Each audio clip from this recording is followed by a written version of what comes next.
Hey there. What I thought we would do today is I would present to you a sample from my online course, Applied Developmental Psychology. So you can go ahead and enroll in the course. Just follow the link somewhere in the description for this video. Otherwise, sit back and enjoy this sample talk. All right, so here we are with the next major model in this course, and this is the Enneagram. So there are 9 types, and this is most commonly used as a personality analysis model, but we're sort of going a bit deeper with this, and we're going to turn this into a bit of a developmental model, which is actually what it was more traditionally used as. So we'll get into that. But to first begin with, I thought I would just tell a little story, a little anecdote about a guru or a visionary, a consciousness visionary who went by the name of George Gurdjieff. And he is relevant to what we're talking about with the Enneagram. So he was very eccentric, very sort of mysterious kind of teacher of consciousness and psychology. And he was always coming up with these certain stunts and these certain techniques which would be sometimes extremely difficult to do, extremely tedious to do, and sometimes very controversial, very sort of against the common crowd, against the ways of the day. So it was. So the story goes, well, the urban myth goes that one day the word got out that Gurdjieff was going to be at a certain place at a certain time to be teaching, to be giving a talk. And the news went all across the town and everyone was very excited, and there was this real buzz about this time and place to finally meet the ever mysterious Gurdjieff. When the time came, hundreds of people turned up, and they turned up only to find that there was a note stuck on the door that said, "We've been sorry to inform you, but this meeting has been postponed." So a week goes by and the same thing happens. But of course, this time, considerably less people turn up. Now it's not hundreds of people, it's only a few dozen people. And they turn up, and sure enough, there's a note on the door, just like before, which says, "We're sorry to inform you, but this meeting has been postponed." And a week goes by, and the same thing happens. And this time, only a few people turn up. And this time they turn up to find a note on the door, and it says, "This meeting has been cancelled. Go home." Or at least words to that effect. So a few weeks go by, and as it turned out, just a few people, turned up again. And it was when there was only 2 or 3 people that had actually turned up that Gurdjieff himself turned up. And he began his speech by saying, "Now that all those other people have gone, I can begin the work." So that gives you a little bit about the sort of person he was. And he had many techniques and many ideas of consciousness that went on to influence the way of psychology, the history of psychology and consciousness and meditative practices as well. So he's very much an influential guru, and probably most notably, he had a student called Peter Ospensky, and Ospensky was instrumental in the bringing of Gurdjieff's teachings to more common knowledge, because he had the ability to sort of translate it and make it more accessible in a certain way, to sort of distill the ideas in ways that people could understand, because Gurdjieff was so eccentric.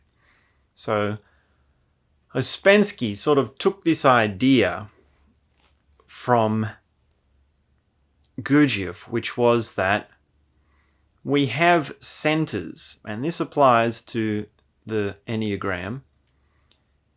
And the idea is that we have centers. We each have within us a sort of general mode of operating. There's a general way in which we go about doing things. And most people are stuck in their center, and they don't realize that not only do other people have a center which is of a completely different quality, a completely different motivation, a completely different profile, but also it is possible to move your center. It is possible to bring it into something else, to actually operate from a different center, and to have, beyond that, multiple centers. So Peter Ospensky wrote this book, which was based on his master's teachings, on Gurdjieff's teachings. And in this book, he sort of laid out the idea that man has generally three centers, which is being action-based, being feeling-based, or being thinking-based. So a person is either predominantly concerned with the actions that they take, the things that they do, or the feelings that they have, the emotions that they experience. The feelings are what drive them, the feelings are what they're trying to regulate, and so on. Or a person is stuck in their head. They're thinking, they're intellectual, they're full of ideas, they're full of thoughts. And the fourth kind that Ospensky really brought forward was that person who actually understood all three and could move between all three. And the key, or one of the important things that he pointed out to this, is that it takes a tremendous amount of effort to move a center. There's actually a conscious effort that has to happen. There has to be some way of taking it on and doing techniques, experiments, practices, work. Ultimately, they called it the work, to be able to move into multiple centers. And this is going to apply to what we're talking about with the Enneagram. Now, this thing of action, feeling, thinking is really only one division. Some people divide the Enneagram into other sort of categories, such as head, heart, and gut, right? So that's a little bit different. It's more concerned with the body. And you can say, well, the head is thinking, the heart is feeling, and the gut is action. But there are differences in that. Further still, sometimes it's divided into emotion or relational sides. So you can say that certain types, certain personality types, or types of people have fear as their driving force, or shame as their driving force, or relational as their driving force, or the external as their driving force or relational dynamic. So there are a few different ways we can slice and dice it, and as you'll see with all of these models, as we go deeper into them, as we have it unfold and we build this picture, you'll see that it's like a tapestry. right? The threads overlap, they go in and out of each other, and there's all sorts of connections. We're doing this in a full spectrum network thinking way. So these sorts of divisions are really just a way to get us up and running and to get us started with how the dynamics works. So to further help with a bit of an orientation as to where the Enneagram fits in, generally speaking, or most broadly speaking, it's between orange and green on our spiral dynamics model. So if you imagine the levels of spiral dynamics, then the Enneagram is sort of sideways, right? If you go across it, if we have like two spirals, one going up and one going sideways, then the Enneagram would be like that.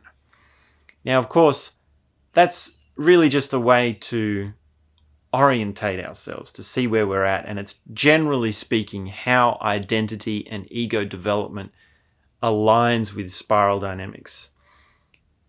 Other people, other psychologists would actually say that the types on the Enneagram are lines which go through spiral dynamics. So you have a type and that goes through. So that would be more like the picture we painted of lines of intelligence going through spiral dynamics. So that's just another way of doing it.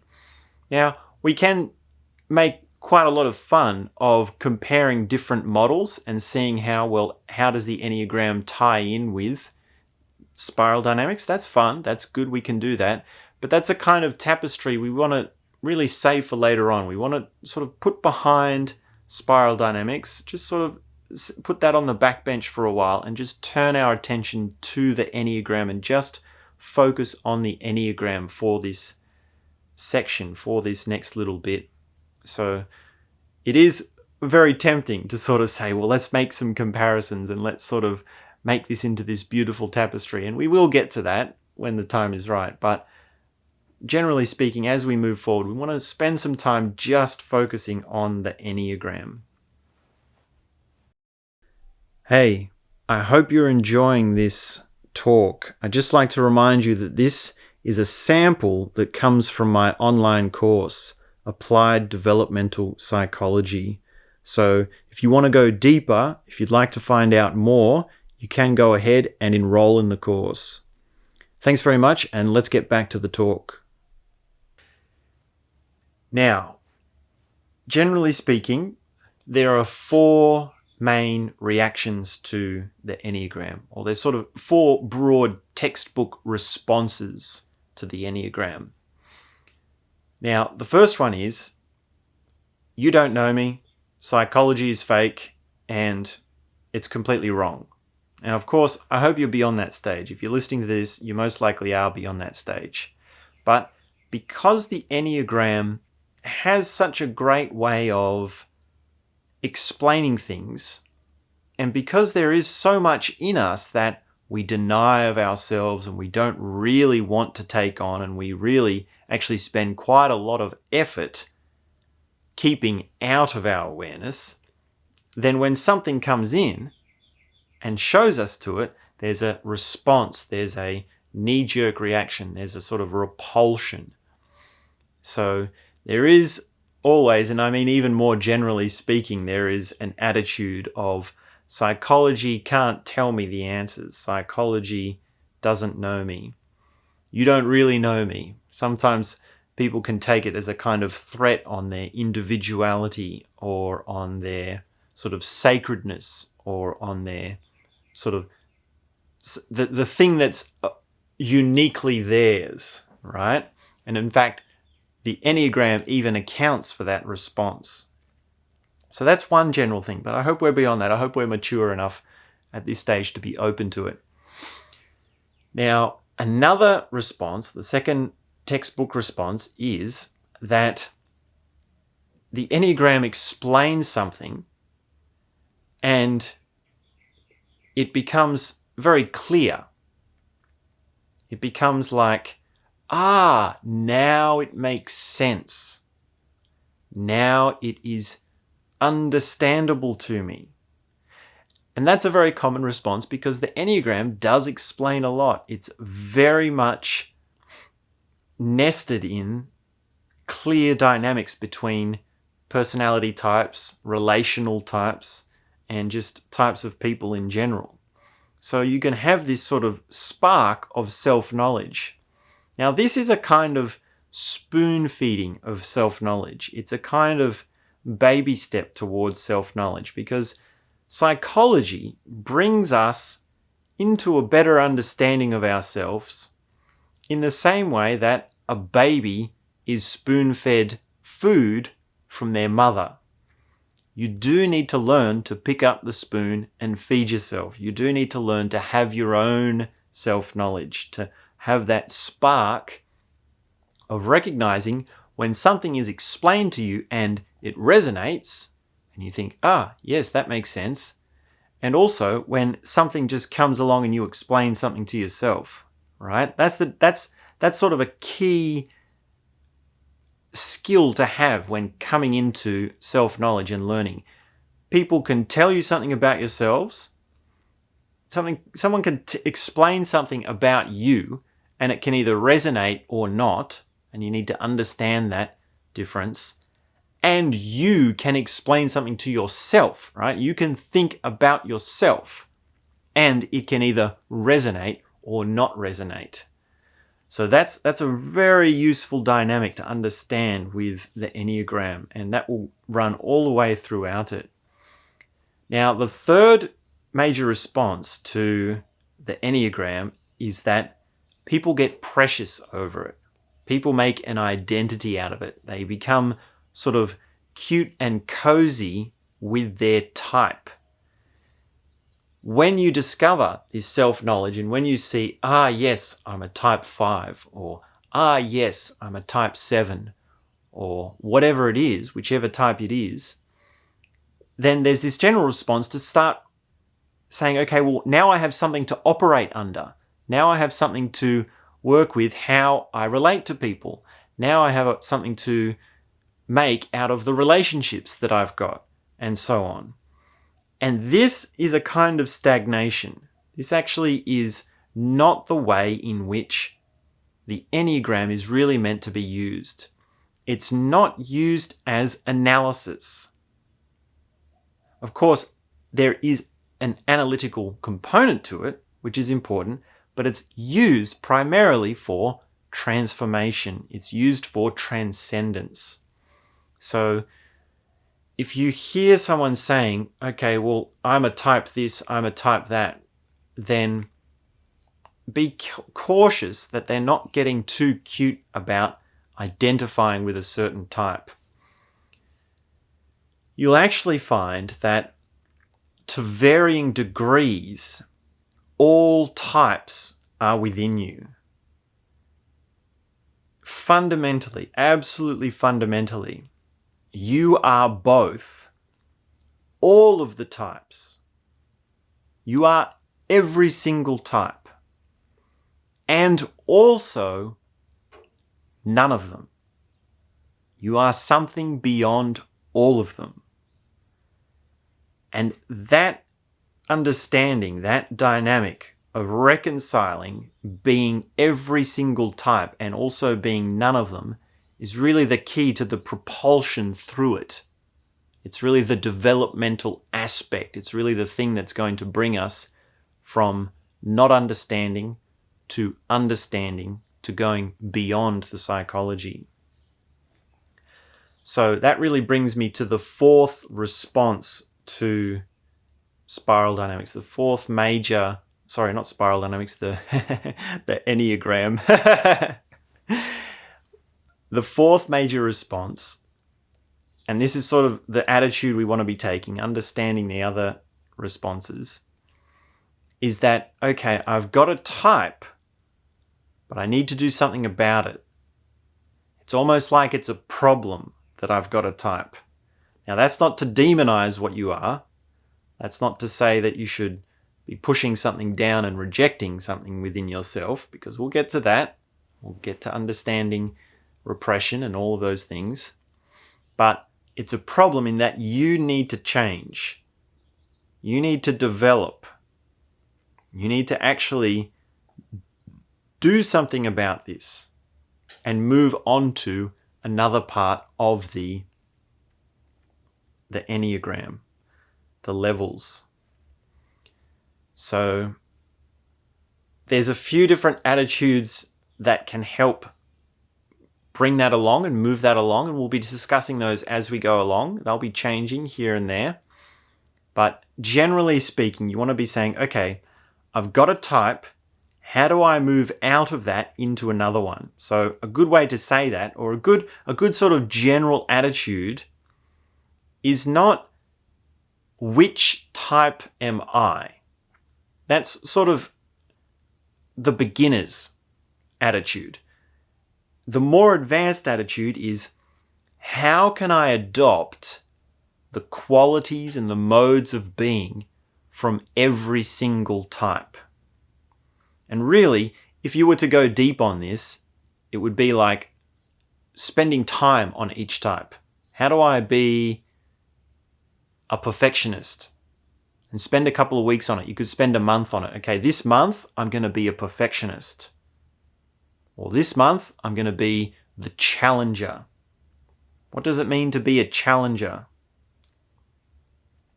This month I'm going to be a specialist. Just going to specialize in one thing. What does that mean? What does that look like? Well, this month I'm going to be a helper. What would that look like? What sort of things would you do? What sort of things would you focus on? What would you think about if you were always concerned with helping others? It's very different to being the challenger or being the specialist, isn't it? And the meta skill is, I'm eventually going to go around all the types, and I'm going to be taking them on so that I can learn all of them, see how each of them sit within me, and then transcend. I'm going to transcend all of this and move beyond this. Now, to say that all types are within you is true, but conversely, you do have sort of a central type. You do have a kind of type that you'll generally be in most of the time, and really that's the one you need to contend with the most. It's the one that will be most natural for you. So we do still all have a type. We all still have that primary type, we could say. But on a higher level, which is what we're wanting to get at, this is what the point of this is, we're trying to see how all the types tie in together within ourselves. And that sort of brings me to a good little point, which is something we say again and again in psychology, which is, don't be too quick to use this to judge others. Don't be too quick to analyze others or pigeonhole other people and use it as a kind of condemning of other people. Because of course, it's all about you, right? We've said this again and again. It comes back to you. How can you use it for yourself, for your own personal development, for your own understanding, for your own self-knowledge? Now, of course, there are relational dynamics, and it will be quite powerful to see the Enneagram types and then see them in other people, because it can click. Once you start to understand it, it clicks and you see, I can see that person is this, that person is that. But we don't want to be too quick to judge. We don't want to be too quick to actually be doing that. It's all about you. Come back to yourself. It's all about self-knowledge. So that's an overview of the Enneagram.